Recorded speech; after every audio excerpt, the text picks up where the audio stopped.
Bienvenidos a Open Bar, un lugar donde hablamos, bebemos y tratamos de entender qué diablos está pasando. Hoy nos vamos con un clásico que a veces es lo mejor, un buen vino. Y lo amerita porque vamos a hablar sobre un clásico del estado de la sociedad. Controlar a los medios, controlar lo que se dice, cuándo se dice y cómo se dice.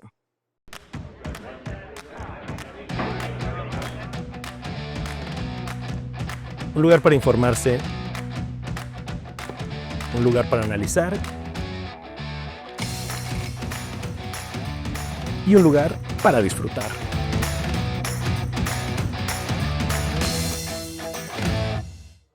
El vino tiene sus sutilezas y complejidades y por eso lo acompañamos con un buen maridaje de quesos intensos y carnes rojas. En este caso vamos a tomar un Casa Fronda, que es una pequeña casa vitivinícola familiar de San Luis Potosí. Es un Nebbiolo y alguien que sabe de eso y entre muchas otras cosas que nos acompaña hoy. Javier Risco, un periodista, un tuitero irónico y un buen catador.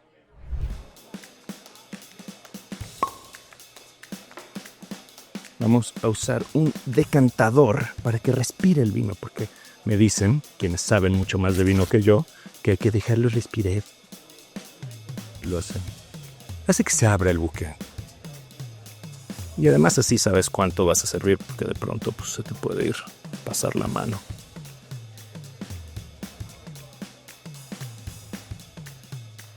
Generosa copa, como para un divorciado, con notas de canela y frutos rojos. Salud.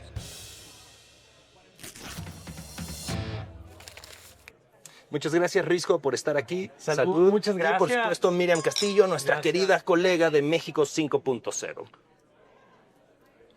Gracias y salud. Vamos a empezar hablando, hay muchísimas cosas de qué hablar y tú como un hombre de medios y que entiende las redes y tal, y en fin, que estás ahí. Recientemente decía el Papa, el nuevo Papa, que había que quitar el discurso de odio de la prensa en particular, no sé si lo vieron. Y me llama la atención en una época en que estamos discutiendo muchísimo justo qué se puede decir, qué no, qué es discurso de odio, ¿qué no es discurso de odio? ¿Y cuándo estamos transgrediendo lo que es legítima libertad de expresión y libertad artística con lo que es ofensivo y políticamente incorrecto? No sé tú cómo lo percibes. Detener la guerra de las palabras, ¿no? Fue lo que dijo el Papa en esta audiencia que tiene con la prensa, lo cual me parece de ahí ya algo que tendríamos que analizar, ¿no? La importancia que le da a la prensa, lo que le da a los corresponsales del Vaticano. Y bueno, pues, a ver, habría que separar un poco el tema de la libertad de expresión. A mí me parece que, es algo que se tiene que proteger, que se tiene que atesorar y que se tiene que luchar desde la trinchera, por supuesto, del buen periodismo. Y otro, el tema de los discursos de odio, me parece que tendríamos que separar. A ver, el tema de la prensa y lo que dice la prensa o lo que no es sobre todo una incomodidad al poder, y eso ha sucedido todo el tiempo, ¿sabes? O sea, lo que la prensa incomoda, y es un reflejo también de lo que ha sucedido en México en los últimos años, querer cooptar a los medios de alguna forma, que también ha existido históricamente. Y que sigue existiendo. Y que sigue existiendo. Y otro también, bueno, pues los discursos de odio a través de redes sociales, y que, bueno, fueron levantados, digamos, en cuanto sea la llegada de Trump, ¿no? O sea, vaya, cómo hubo este efecto dominó prácticamente con todas las redes sociales, de decir, todas las políticas que hablan de cierta censura se van a quitar, sin importar lo que digan, ¿sabes? Entonces, a ver, a mí me parece que es un péndulo constante que vivimos socialmente sobre el avance, tal vez. O sea, no confundamos tampoco la libertad o el wokeismo, como se le ha llamado, o con un tema, por ejemplo, de ganar derechos que se han ganado en los últimos años, ¿sabes? Sobre todo con grupos minoritarios. Entonces, tampoco confundamos que, bueno, pues entonces las personas trans ahora van a tener que llamarse hombres y mujeres. No, esos son espacios ganados por grupos acotados y que han recibido una carga de violencia y discriminación histórica. Y otra cosa es los límites de la libertad de expresión y el qué se puede decir, qué no se puede decir, dónde entra la censura también. Tú como periodista, Miriam, ¿cómo sientes que lidias con eso en las redacciones y de contener el tema de no invisibilizar, pero al mismo tiempo no sobre reiterar y no convertirlo en un discurso agotador. Yo creo que quizá en este marco del periodismo, la ventaja que tenemos es que nosotros lo que tenemos que comunicar son hechos.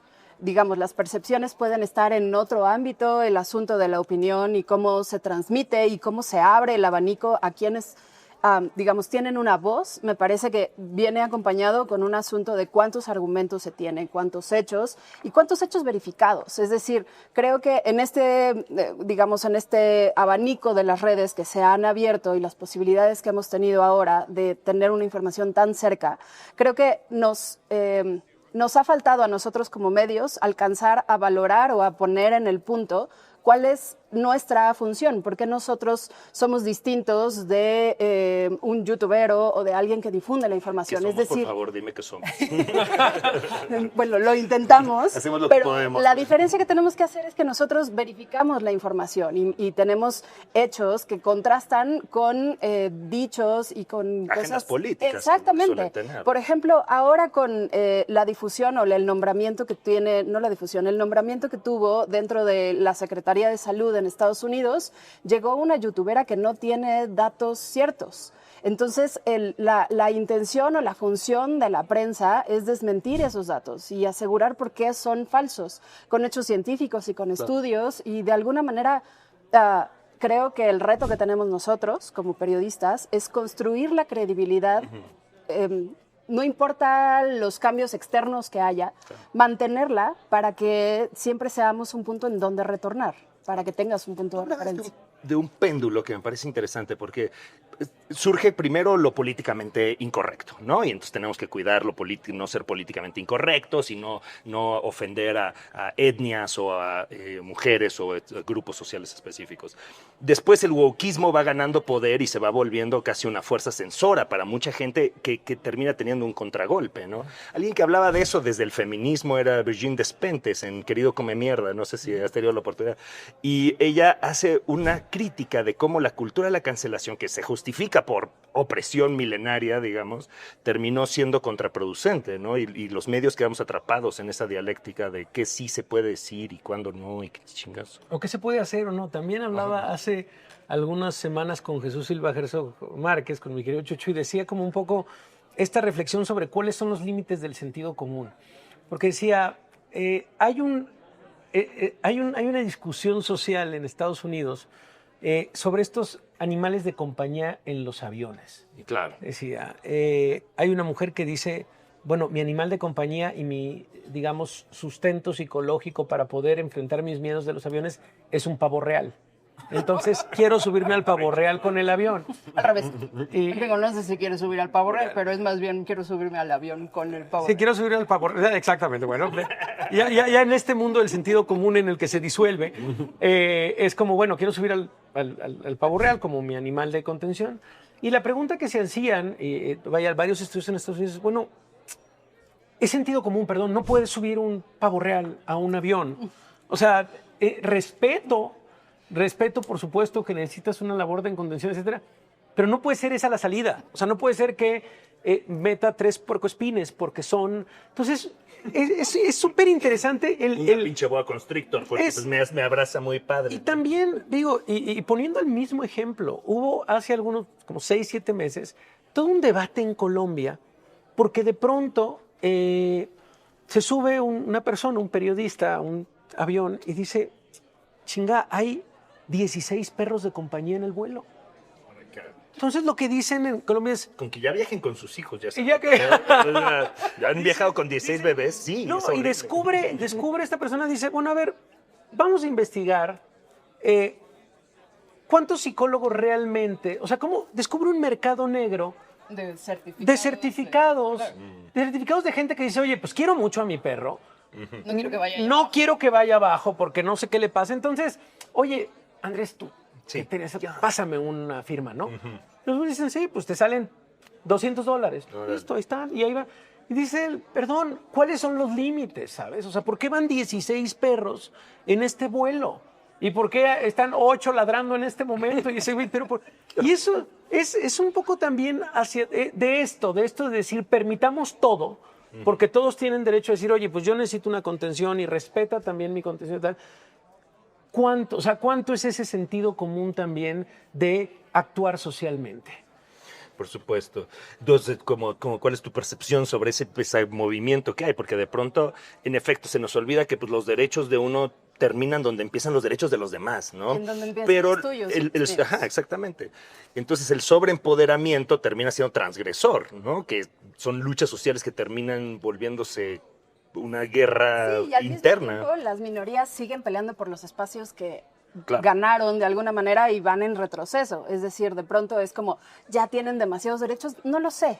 Es decir, en algún momento decir que las mujeres ya están sobreempoderadas, pues también es una cosa, exacto. Es decir, entonces me parece muy difuso en dónde empieza y dónde termina lo lógico. Y un ¿no? poco también esta hipocresía empresarial, ¿no? Por lo menos, sobre todo en Estados Unidos, Sí, tan sí, clara y tan evidente, durante tantos años con Barack Obama, con Biden, etcétera, con, digamos, esta ala progresista, asisten a la Casa Blanca y dicen, de ahora en adelante, políticas de inclusión, políticas de ganar espacios de minorías, etcétera, tal. Y de pronto, ¿cómo se van camaleónicamente? Llega Trump, dice, puta, este güey llega con todo el poder. ¿Qué creen? Se acabaron para siempre las políticas tal, y de un día para otro se acaban todo lo que se había ganado de las minorías se va para atrás. Inclusión. Punto. Y es como de Diversidad. moda. Es como de moda. Por supuesto, pero también te habla sobre el poder del lenguaje, ¿no? Y quizá este es como el tema medular que enfrentamos como periodistas. El lenguaje es sumamente poderoso, entonces, para gente como Trump o para Milei, que son los que entran al poder a decir, se acabó el lenguaje inclusivo en la chingada. Nadie va a volver a decir todos, y mucho menos todes, etcétera, etcétera. Porque entienden el poder de quitar y de erradicar esas ideas del lenguaje. Es completamente orwelliano, en realidad, si lo piensas bien, ¿no? Es muy Newspeak, Sí. ¿no? Y tenemos que volver a eso. Pero, ¿qué sientes que motiva a estos poderes a sentir que tienen que reaccionar tan poderosamente contra eso? Contra todo, contra todo. Yo creo que es, vaya, el espejo de lo que vemos actualmente en Estados Unidos es justamente un niño tomando decisiones, ¿no? Vaya, trata con el mismo desdén el lenguaje inclusivo como la presión de las regaderas, como el regresar a los popotes. Regulación de los alimentos, las vacunas. Decir, por ejemplo, publicaba ProPublica, un gran medio en Estados Unidos, sí, hace algunas semanas, decía, Trump ha dicho que no se van a volver a medir ningún tipo de gases de efecto invernadero. Entonces ya no va a haber, Estados Unidos va a dejar de medirlos. Y dices, bueno, ¿cuántos años llevamos con el tema del cambio climático, güey? Para que digas, oye, vamos a hacer cuántas COP se han hecho, cuántas reuniones mundiales, cuántos ya quedamos conscientes de, oye, no puede subir 2 grados el mundo porque nos vamos a la chingada. El acuerdo de París y llega esto y dice, ¿saben qué? Acabemos con eso. Estados Unidos no va a volver a mandar. Y que bueno, del otro lado China dice, oye, pues si no, Estados yo Unidos, tampoco. pues yo tampoco. India dice, pues yo tampoco. Entonces, es peligrosísimo desde mi punto de vista, pues llegar a estos extremos. Insisto, todo va a ir regresando. Un poco creo que se une esto que estamos platicando a un poco lo que anunciabas en la introducción del programa también, que tiene que ver con la función de los medios en México y la manera en la que cualquier persona que esté en el poder tiene tiene como la ambición de controlarlos, de alguna u otra manera. Bueno, claro, es el control de narrativa. Y justo, qué bueno que lo tocas, porque era un tema que quería que habláramos, y tú lo has vivido muy claramente, Miriam, que es el hecho de que la información que molesta ataca la narrativa y la contamina, ¿no? En todos lados y de todos los pinches colores. O sea, Andrés Manuel ya no quería medir la educación, ¿no? O sea, decía que PISA era una pinche mentira neoliberal y la madre. Trump no quiere medir el ozono. Sí, y por ejemplo, Peña no quería medir los índices de desempleo, Calderón no quería medir los muertos. Exacto, el número de personas asesinadas. Me parece que un poco viene con esta línea y con esta idea de la transparencia, del acceso a los datos, de los gobiernos abiertos. Por ejemplo, esa iniciativa que estuvo hace 6, 12 años, a nivel mundial de hacer un open contracting, de compartir los nombres de las empresas, los nombres de los contratos de manera mundial, de manera global, se frenó. En algún momento alcanzaron a ubicar perfecto que la apertura de los datos, que acceder a la información te da una oportunidad de sistematizar y de hacer conexiones. Y pues finalmente lo que necesitas es acotar y separar, porque es mucho más sencillo dejar que algunas cosas crezcan en lugar de conformarlas en un sistema global y que puedas alcanzar a ver cuáles son los impactos de una decisión en un país y cómo impacta en otro, ¿no? Entonces, me parece que el asunto de acotar, de cerrar, de dejar de nombrar cifras, géneros, cualquier otra cosa, me parece que es un asunto de eso, de controlar la narrativa, de cerrar los datos para evitar una exposición, una evaluación, una medición, es decir, todo no eso viene. No les gusta y les molesta ser medidos. Fíjate que cuando empezó el gobierno de López Obrador, me acuerdo que entrevisté a Irmeréndira Sandoval, recordarán esta secretaria, que por cierto después fue expulsada más bien por temas políticos, de que el hermano, de que se fue contra Félix Salgado Macedonio y a él nadie lo toca, en fin. Y le decía, tal vez la bandera más importante del presidente López Obrador es el tema de la corrupción. ¿Sí? Entonces, tú estás ahora como responsable de la Secretaría Anticorrupción. Digo, pero para nosotros esto era la llegada de López Obrador a 2018, ya hace 7 años. Me acuerdo perfectamente que le pregunté, pero sí vamos a tomar en cuenta el indicador de transparencia internacional, ¿no? Transparencia internacional se hace desde la Oficina de Transparencia Americana, que saca este índice global de corrupción. Y dije, están empezando. Podemos tomarlo como referencia y vemos en 2024 dónde acaba. Son 6 años. No te estoy diciendo que 2018-2019 nos convertamos en Dinamarca por un país que se te ocurre. Me dijo, sí, es un índice confiable, es un índice tal. Esto te lo dijo Andrés Manuel. Eso me lo dijo Irmeréndira Sandoval. Me dijo, he hablado con el presidente y me dijo, esta es una manera de medirlo. Y el que va a salir el próximo año con la desaparición del Instituto Nacional de Acceso a la Información y Transparencia y Protección de Datos Personales del INAI, yo creo que va a ser demoledor. Sí. O sea, va a ser demoledor el lugar en donde estamos y de cómo ha pasado México de 2018 a... Vaya, cómo hemos retrocedido, ¿eh? Cómo se ha mostrado esa tendencia de ir retrocediendo. Y lo odian, lo odian. O sea, cuando uno piensa, por ejemplo, en esta batalla indefendible, de verdad, que de verdad, no, cualquier persona que se diga democrático o progresista o liberal puede decir... No puede ser la desaparición de los órganos autónomos. O sea, de verdad, yo creo que es una de las batallas indefendibles. Y aparte el discurso es súper rancio y viene del priismo más anticuado, decir los órganos autónomos están violentando al soberano, como les gusta decir, ¿no? Sí. A los viejos senadores priistas. El soberano ya nos dijo que podemos hacer lo que queramos, ¿no? Entonces, o sea, ese tipo de cosas es como increíble. Insisto, el del próximo año va a ser demoledor porque uno de los hechos que han sido documentados y que los vemos todos los días es la manera en la que México se ha vuelto cada vez más opaco. Eso es innegable. Eso es innegable. Ahorita que se publicó recién, que es muy irónico y creo que lo ilustra mucho, las sesiones en las que se va a deliberar si se desclasifica o no una información que solicite un ciudadano, ya no van a ser públicas. Está bonito. Está muy bonito. Es como un gran cuento. No te vamos a contar por qué no te vamos a contar. No te vamos a contar. O sea, es como un sueño, ¿no? De Ibargüengoitia en algún momento, de decir, hablemos de si va a ser público o en privado, que es maravilloso. Porque olvidas o dejas de entender cuál es la lógica del gobierno, cuál es la lógica del poder, cuál es la lógica de las decisiones. Y tampoco puede haber una respuesta de tu parte, porque no tienes idea, porque te dijeron que no. Es como cuando tu mamá te decía no porque no, y es como, ¿y ahora qué hago? O sea, me porto bien, limpio mi cuarto. Claro, es el argumento de autoridad, ¿no? Y así, pues, es imposible lograr contener las acciones gubernamentales. Pero es increíble porque siempre todos tuvimos esta percepción de que el gobierno de Peña Nieto era lo más corrupto de la historia de la humanidad. Y da argumentos, perdón, da argumentos. Sí, da argumentos para hacerlo.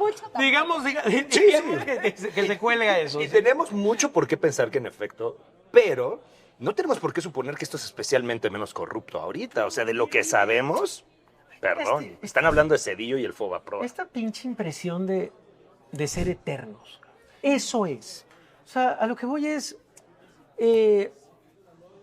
a ver, supimos de las corrupciones de Peña, de Calderón, de Fox, porque había y porque se ganaron espacios en los órganos autónomos, en donde había libertad para pedir como periodistas lo que sucedía, lo que gastaban, lo que pasaba, etcétera.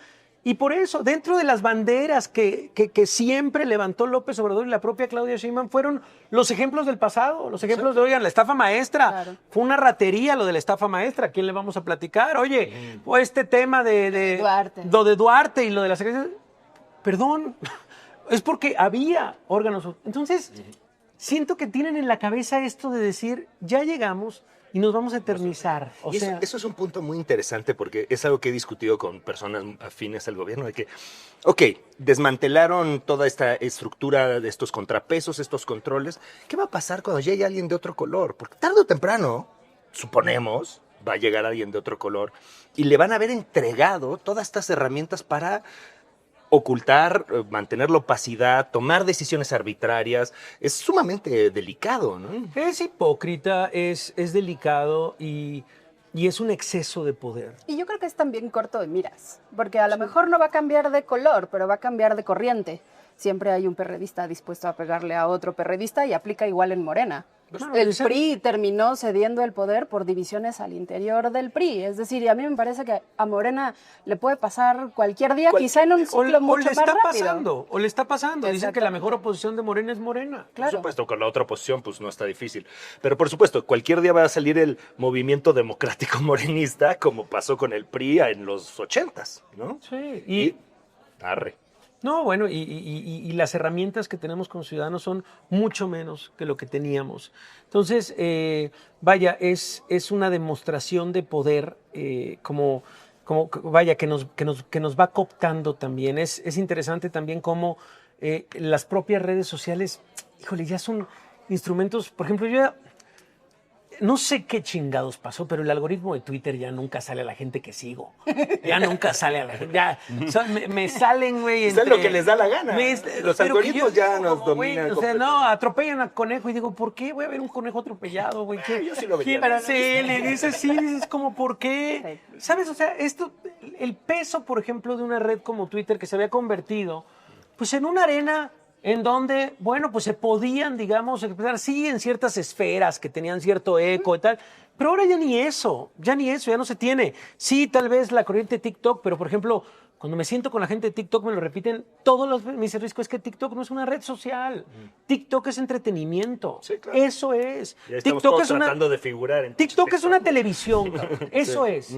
No vas a hacer amigos a TikTok. No tienes una red. Porque yo decía, oye, ¿y cómo retuiteo? No, señor. No, aquí Tú no ves se lo que te retuitea. ponemos y punto, Aquí no se y no retuitea. Te quedaste viendo cómo un cabrón podaba el jardín. Te van a salir 226. No es queja. No es queja, me relaja. Me relaja, cabrón, ver al güey ahí. Limpiar el refri. Cómo limpiar el refri, el coche y todo. Digo, no es Oye, que- compañero, hablar de redes sociales nos da para todo otro nuevo programa que tendremos que hacer, pero ahorita ya va a cerrar el bar. Entonces tenemos que irnos despidiendo, pero antes No, que no nada, puede ser. ya Apenas sé. Estamos agarrando esto. Terrible, terrible, Ya, terrible llamado de la pelea. Apenas estás, pues es la productora, me está regañando acá. Que nos dice, que La nos dice hostess que nos ya, dice que a la chingada. Entonces, pero podríamos continuarlo en otra ocasión. ya hay inteligencia artificial también, tenemos que echarnos un programa. Eso nos faltó. Sí, ya no nos dio, pero lo vamos a hacer. Sin embargo, lo último que nos gustaría hacer es cuéntanos una anécdota o algo bizarro que hayas escuchado en un bar alguna vez. Lo que te haya marcado. O que hayas dicho. Hijo, O que hayas hecho. hijo, Puedes decir mi primo, puedes decir mi primo. es una gran... Bueno, yo creo que todos en algún momento hemos caído en la decisión de tarde o temprano llegar al Tenampa. O sea, siempre. Es una decisión difícil. Pero es y un gran lugar. Es un gran lugar hasta que estás ahí, pero no sé quién chingados gran concepto. dice- Exacto. no sé por qué a alguien de pronto se le ocurre como, oigan, güey, vamos al Tenampa. Y no solo eso, sino que les parece buena idea a todos. o nos Ovación parece al buena- público, claro. Entonces, desafortunadamente, yo en algún momento fui esa persona. O sea, de vámonos al Tenampa. Y era un lugar bueno, es un lugar que me gusta mucho, es un lugar que la paso bien, me gusta irnos de ahí, salir y contratar unos mariachis. Entonces, me acuerdo perfectamente que en algún momento vivo con unos amigos y acaba de lavar mi coche, íbamos saliendo del Tenampa, que es una cantina histórica, vayan si no han ido, y dijo, acaba de lavar mi coche, no vayan a vomitar. O sea, porque ya los vi. No vayan a vomitar dentro del coche porque no vayan a vomitar. Bajen la ventana, muchachos. Tal. Y le mando un saludo a mi querido Bobby. Si estás viendo esto, te lo voy a mandar de todos modos. Que tuvo la entereza de, cuando íbamos en el coche saliendo del Tenampa, nada más escucho un "Buh", y dije, no. Y escucho que digo, una cosa les dije y no, afortunadamente como buen valiente, lo que hizo fue abrirse la camiseta y dijo, no te preocupen, aquí está. Entonces, son vivencias post-cantina. Sí. Ya vi la cara de la jefa de meseros que está aquí, pero solo quiero reconocerle a ese héroe. No. A ese héroe que hizo ser caso. un héroe atormentado. Ay, no, Claro, no es un... Estoy contando esa anécdota, me va a matar, pero le mando un abrazo a mi querido Roberto. Ok, pues muchísimas gracias por acompañarnos, Oye, Risco, un placer, hablemos más. Qué gusto de verdad. Miriam, siempre un placer. Yo soy Andrés Pascoe y esto es Open Bar. Brindemos por los que escriben lo que algunos no dicen y por los que aún creemos en una sociedad informada y libre. Porque si algún día nos quitan la palabra, que al menos nos dejen el vino. Salud.